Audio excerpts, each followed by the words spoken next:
And thank you, Martin, for introducing me to this webinar. It's really a privilege to be here, and thank you to so many of you. I can see that there are quite a few of you attending who are taking a time out of what must be an incredibly busy schedule to listen to this webinar. I hope you will find it interesting. It is essentially to present my initial findings, a broad highlight from the study on the European implementation of the recommendations provisions that we have originally started in 2018, and in the current positions, this is a follow-up about what the situation is, how it may have changed, and to provide some additional insight to it. Now, in terms of the actual introductions, just to give a slight background to the study, as I've already said, and Martin mentioned it as well, I carried out similar study in 2018. And at that time, the data that was collected was benchmarked against the principles stated in the Commission recommendations 2014-478. And the main purpose of the study was really to find out if the member states' rules relating to place identifications, minors protections, and social responsibility measures have complied or have adopted the recommendation suggestions, or whether this was not necessarily the case. But then also, broadly speaking, the underlying aim of the original study and the report was to see if the recommendation, despite being non-mandatory and essentially advisory instrument at the EU level, would suffice to nudge member states into adopting rules that would be common across European jurisdictions. Now, the findings from the 2018 data collections exercise was that the recommendation has not essentially achieved a uniform set of rules, and the regulatory frameworks across different jurisdictions varied substantially. And it varied not at the high level. And I think this is important to stress out, that when we look at the broad fundamental principles, they were almost the same across all member states. So it does give the appearance or the impressions of quite a lot of uniformity or even an element of harmonization. However, when looked at the specific details and the specific regulations within the most fundamental frameworks, the variations were almost infinite. And this is where the differences generally comes, not at the high level, but in the details itself. However, over the last 3 years, a lot of things happened. And within the gambling field, a lot of things happens generally. It tends to be an area that is quite rapidly moving in terms of changes to regulations or even legislations. Also, I'm sure nobody can quite forget that over the last full 2 years, we've been in the grip of a pandemic, which in our context is quite important because the pandemic has emphasized and amplified concerns about mental health generally. And of course, in our purposes, in terms of gambling disorders and gambling addictions, that is one aspect of mental health that came to the fore, especially as in various lockdowns, land-based establishments have closed. And there was a concern that far too many people may move to online gambling and may potentially develop gambling disorders as a result. Preliminary studies haven't quite showed that this is the case, but it undisputably further amplified the need to look at consumer protections and ensure that it is as high as it can be for the purpose of gambling operators operating safely and responsibly, and for the gamblers' protections as well. So what is the purpose of the current phase of the study, which is from the 2021?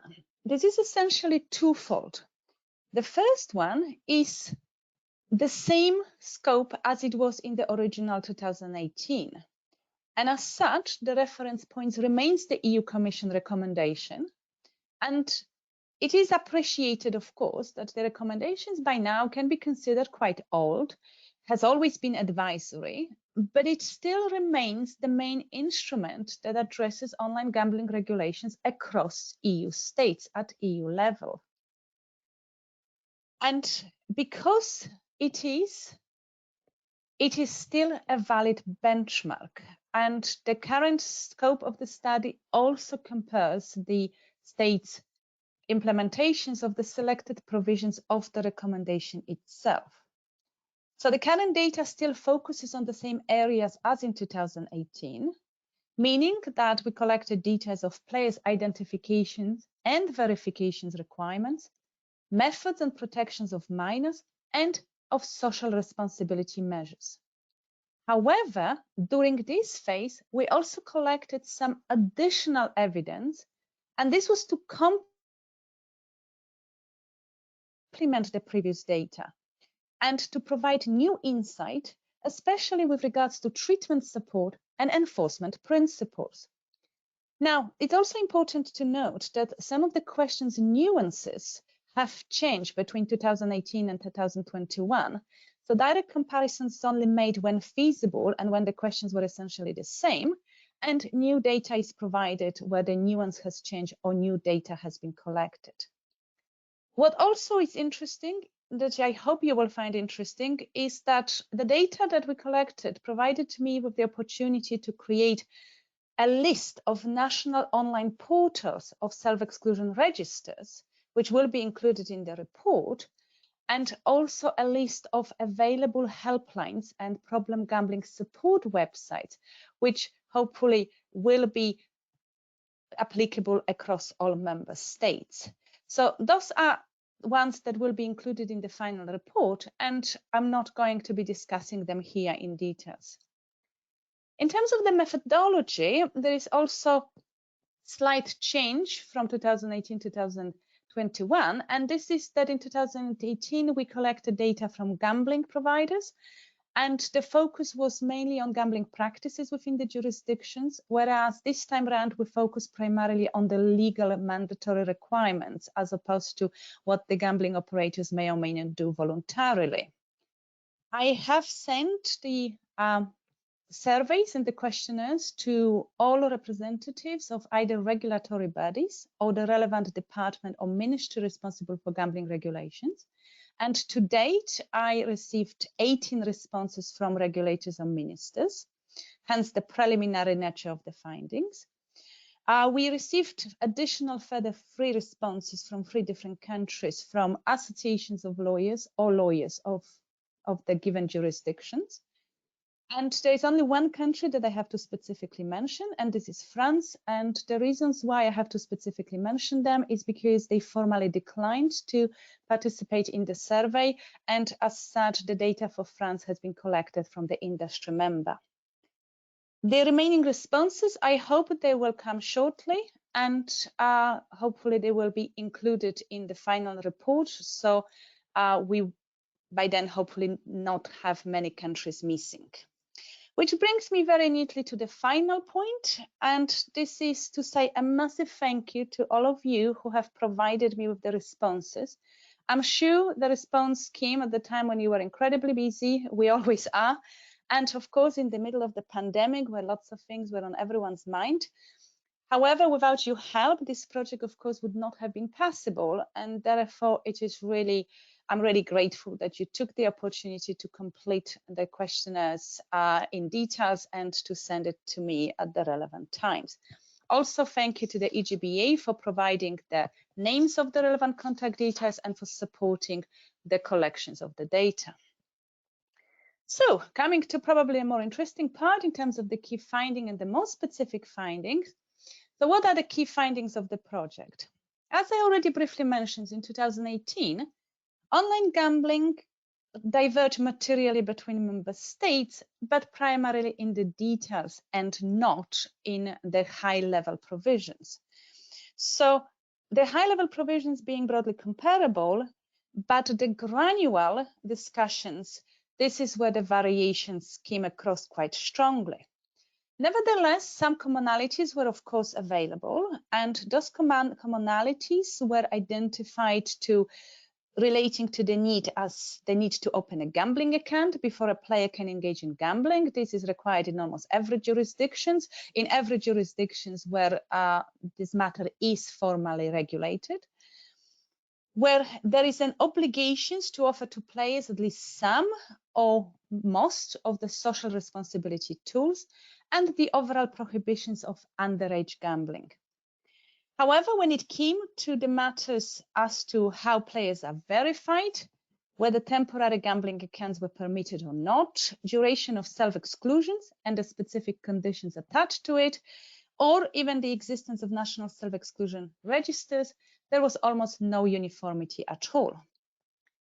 Coming to 2021, perhaps unsurprisingly, the situations in 2021 hasn't really changed dramatically, and the variations between different states continue to exist. However, some amendments have been introduced in 10 states to either a whole of their provisions, Netherlands, for example, or to some of their provision. So, for example, as I've already mentioned, Netherlands lifted their online gambling ban, which means that now there is no single member states that actually prohibits online gambling as such. And other states, like for example, Germany, also introduced the 2021 generic principles, which are somewhat different to what was previously the case. Now, what is important to note is that the changes that have taken place are multidirectional. They're not all going in the one direction. So some of them have potentially can be argued to have made the regulations stricter. Some of them may be argued to have made the regulations more liberal, but some progress overall has been made. So to give a brief summary, since 2018, National Self-Exclusion Register has been set up in 3 more jurisdictions, which is great news. 6 more states introduced mandatory no underage warning signs, which is equally great news. 3 no longer permits temporary accounts, and 3 change minimum or maximum duration of self-exclusion schemes. Now, when we come to the more specific details, as you can anticipate, it is not possible for me to go into great details during the durations of this webinar. So I'm going to focus on the main highlights to provide a broad summary.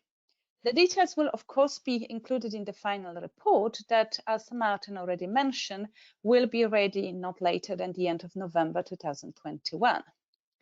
Now, in terms of the players' identifications and verification requirements, this remains one of the most diverse areas in the sense that there are many methods that can be used and are permitted within the different jurisdictions, and they are heavily dependent on what database and identification formats are used generally, and that is irrespective of gambling. It's essentially about what databases exist and what other identification requirements are appropriate for the given state. Now, in terms of the player's identification, there is one thing that also has to be noted, and this is that this is an area where, of course, gambling rules directly overlap with anti-money laundering legislation. And anti-money laundering legislations and the rules within different countries are not different so much, primarily because they are generally dictated at the EU level by the various European level directives. And of course, online casinos are deemed to be designated entities for the purpose of anti-money laundering legislation. So they are under an obligation in the same way as financial institutions to ensure that the customers are verified that they are in fact who they claim to be. And because of the several anti-money laundering directives at the EU level, the situations across member states bear many similarities.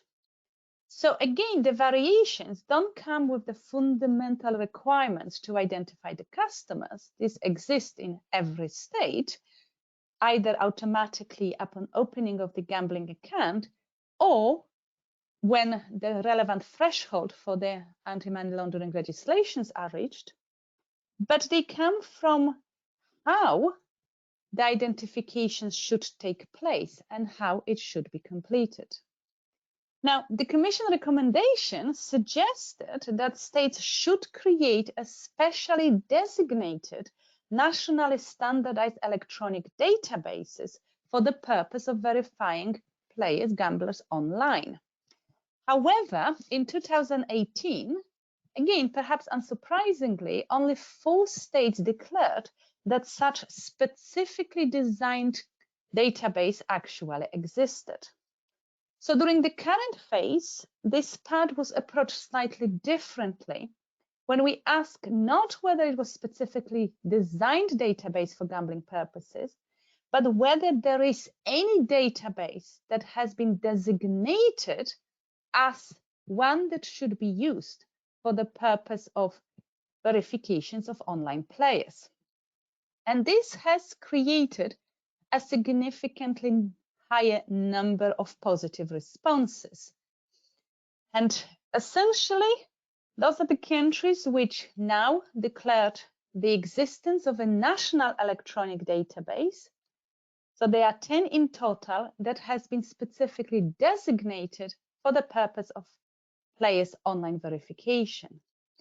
Now, the number of the countries with databases, electronic databases that can be used goes even higher if we include other listed databases that can be used for the purpose of electronic identity verifications and are in fact used by operators, even if they may not have necessarily been specified as the designated one.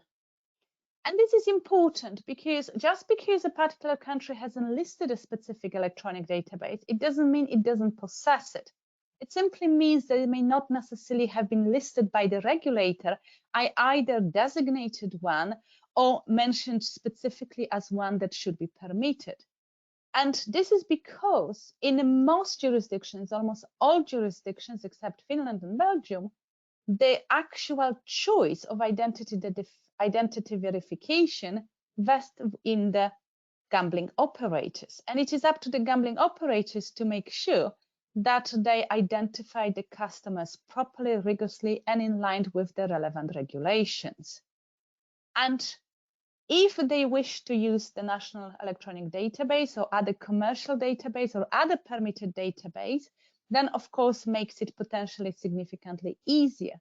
But all other countries and all countries have also other methods that potentially are permitted. And those methods include, of course, the manual verifications by looking at the identity documents. I highlighted one more, which is the verifications through financial system or secure digital signature, because quite a few countries also have specifically declared that this is permitted.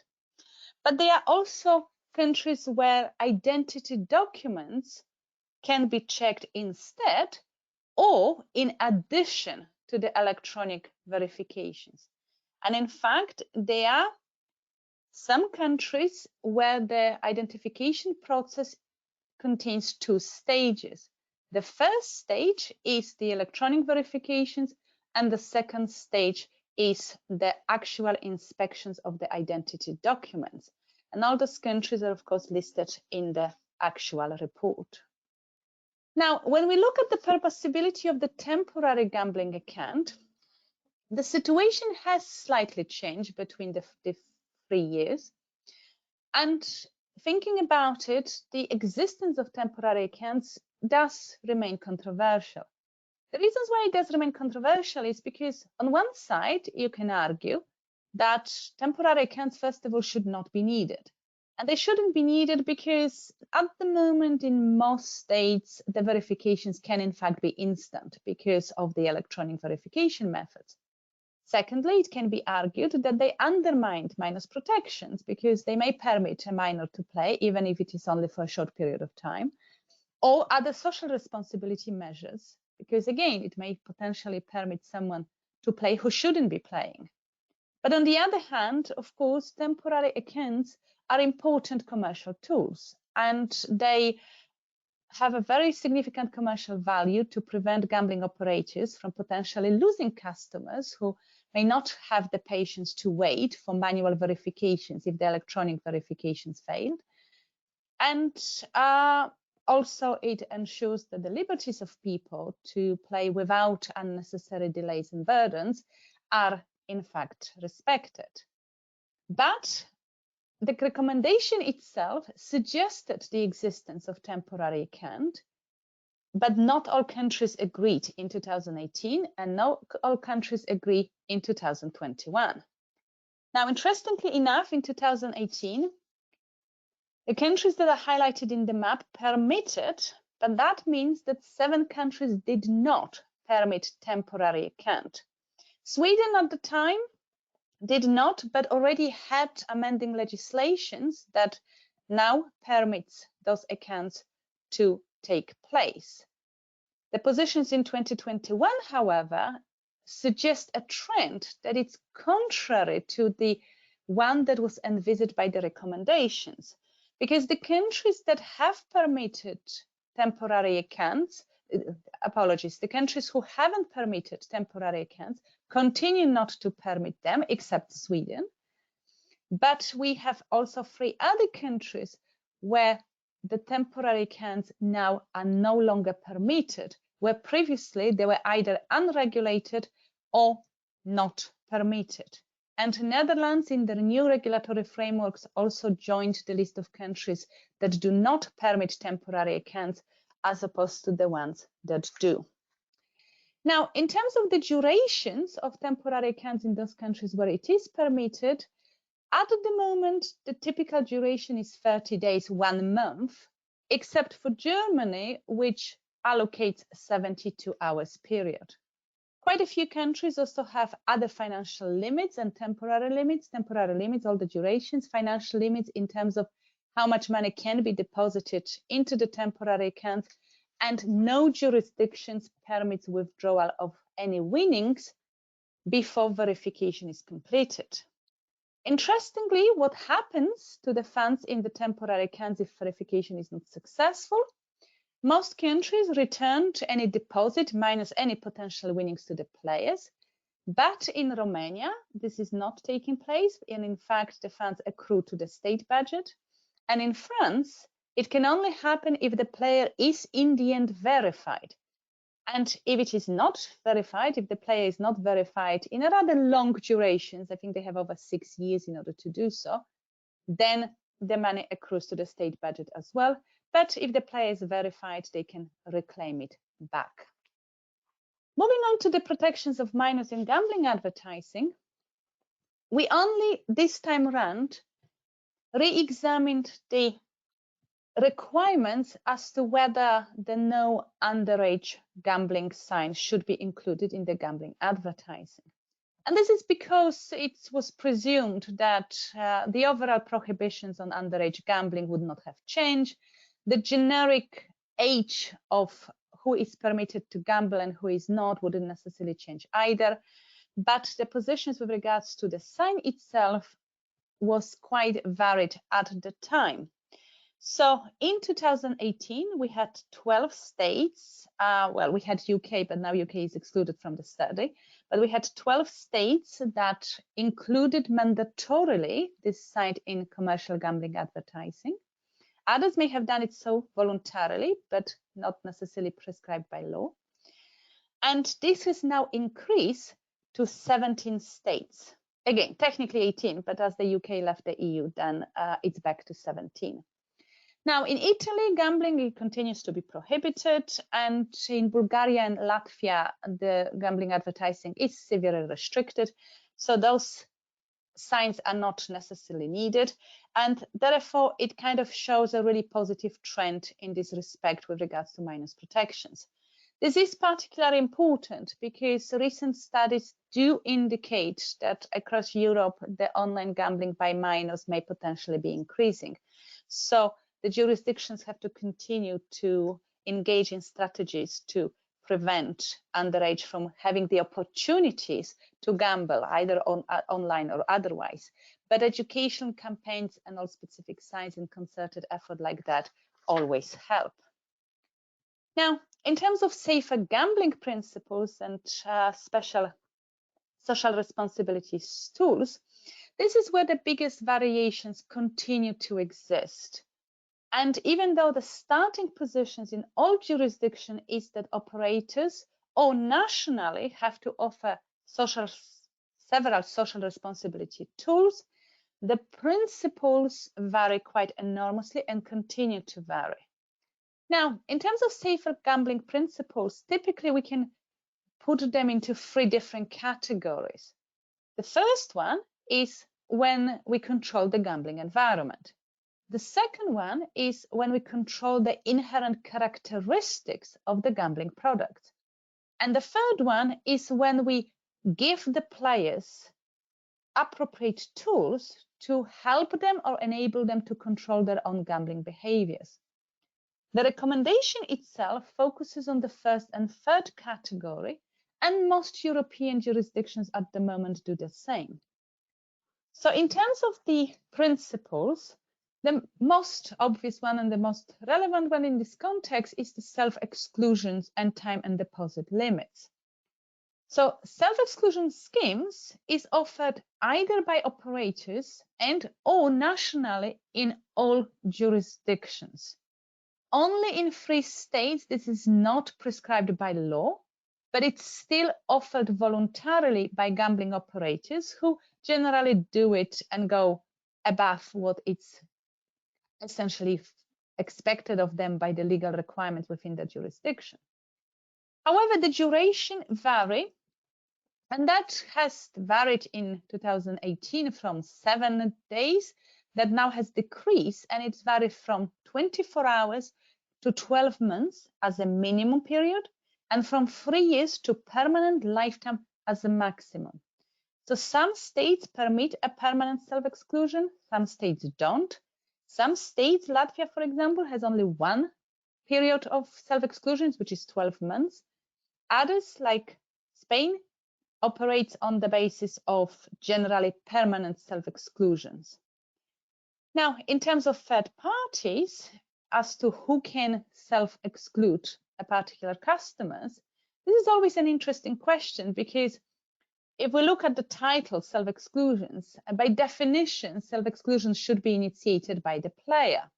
And there is some merit in asking the players to take this positive step to self-exclude themselves, because it gives a clear indication that they themselves recognize that they have a problem potentially, or they do not wish to gamble, which often is a very important part in the treatment.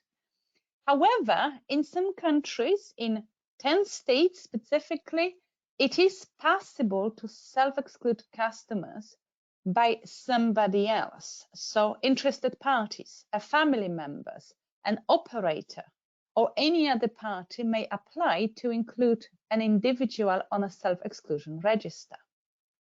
Now, in 7 countries, a court order is not required in order to do so, but of course, in each instance, the standard automatic right to appeal against self-exclusions exists. Once on the self-exclusion registers, normally the expectation is that people will remain for the duration specified. And as in most countries, the durations can be set by the players themselves, except where the countries set the minimum or maximum period of time, which supersede any other choices. Then the expectation is that the players will stay there for the duration of the self-exclusion. However, permanent self-exclusions can be terminated in all countries, but this is typically subject to the minimum period that must elapse before a customer can remove themselves from self-exclusion register. And some countries have additional requirements of cooling off periods or written applications to the relevant body, or a proof that they no longer suffer from a problem gambling. In the context of temporary self-exclusions can not be revoked in 3 states, and others also have a significant minimum periods that must elapse. In terms of deposit and time limits, they are in existence in all jurisdictions, and the durations and the actual time limits, or whether it is set up by the operators or it is set up by the players, also vary. Only one state did not formally prescribe that operators must offer deposit or time limits to the customers. And 16 EU member states now have a national self-exclusion register, which is an increase from the previous situations and shows a positive trend in this regard. So in terms of the existence of national self-exclusion registers in 2018, those were the countries that had them. And then in 2021, we have 3 more countries that either already set up or are almost setting up the national self-exclusion register as well. Now, with regards to Finland, Finland doesn't technically have a self-exclusion register, but as they are a monopoly provider and a monopoly must keep their own self-exclusion register itself, it formally satisfies the requirements as well. During the current phase of the study, we also collected the data of whether the customers can self-exclude themselves via an online portal. And this online portal would exclude the customers from all the available gambling providers, essentially a block exclusions. And almost all countries but 3 with the national self-exclusion registers allow the customers to exclude themselves via the online portal as well. And the list of these online portals and the website addresses will be included in the report as well. Finally, an additional questions were asked, which were not asked previously, and this is with regards to a treatment support. In 2018, the only questions that was asked with regards to treatment support was that whether gambling providers must automatically refer self-excluded customers to problem support helplines or other treatment centers. And perhaps unsurprisingly, the answers in all jurisdictions for those at the time was no. And in fact, the recommendation doesn't recommend such an intrusive measure per se. So what we did this time around, we asked whether states require gambling operators to display the links of the treatment support centers and problem gambling helplines on their website, whether self-exclusion triggers any specific registration, any specific interactions between the operators and the customers, and whether direct advertising is prohibited to the self-excluded customers. Now, with regards to the first questions, only one state declared that there is no legal requirement to display information with contact details. All of the others specified that must be done. In the Netherlands, it's even stricter, as the operators must have a specific contract with a mental health provider to whom they may refer their customers. And 9 states also declared that self-exclusion triggers specific interventions. With regards to prohibitions of direct advertising to self-excluded customers, that perhaps surprisingly was only declared as mandatory prohibited in 10 jurisdictions, and in others this requirement tends to be subsumed within overall prohibitions of advertising to vulnerable individuals, except for the countries, of course, where advertising is generally heavily restricted. Now, a new set of questions was also asked about enforcement and broad enforcement principles, in the sense that we try to identify not how states prevent unlawful gambling and how to channel the customers to the lawful providers, as this has been comprehensively evaluated in a specific report for the EU, but more about the granular details of who is the responsible body within the given state, how they ensure that the license providers comply with the specific rules that apply within the jurisdictions, and also to ascertain a level of enforcement and regulatory controls.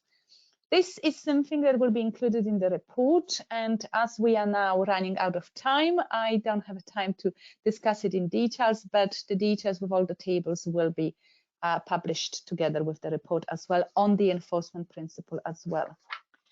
So just briefly to conclude, as we can see, there has been some significant changes between 2019 to 2021.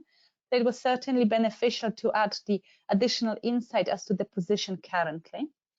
Many of the high-level provisions are very similar across the jurisdictions, and the fundamental principles are met in all states. They do have regulatory frameworks for online gambling. So in many ways, the recommendations may not have necessarily influenced or impacted as much as it was intended, but it has made contributions in ensuring that the fundamental principles are complied everywhere. However, the nuances and specific details continue to vary enormously. And it does kind of raise the questions to people like me and other researchers as to the reasons behind it. And that's because many of the provisions, for example, of identity verifications, are in fact unique to the countries and how individual people are registered and verified for other purposes. So this isn't an area where harmonizations would possibly be possible. But many others are quite superficial. And for example, there doesn't seem to be any specific rationale as to the different duration of self-exclusion and why each country has got their own minimum and maximum durations and why those areas cannot be relatively common. So the question remains as to the extent to which the differences are true, real differences that may not necessarily be overcome by the relevant political people who decide these matters, or whether they actually could be worked together in order to bring more uniformity across. There seems to be a more overall convergence in any case, so in many ways it does show a positive trend. I appreciate it was a rather quick run through the details without going into the list as to which states provide what. I hope the maps were reasonably clear. And the final report is the one where all the relevant details will be clearly shown in the tables for easy comparisons. For now, thank you very much for listening. I'm happy to try to answer if there are any specific questions, and I hope you find it somewhat insightful. Already, so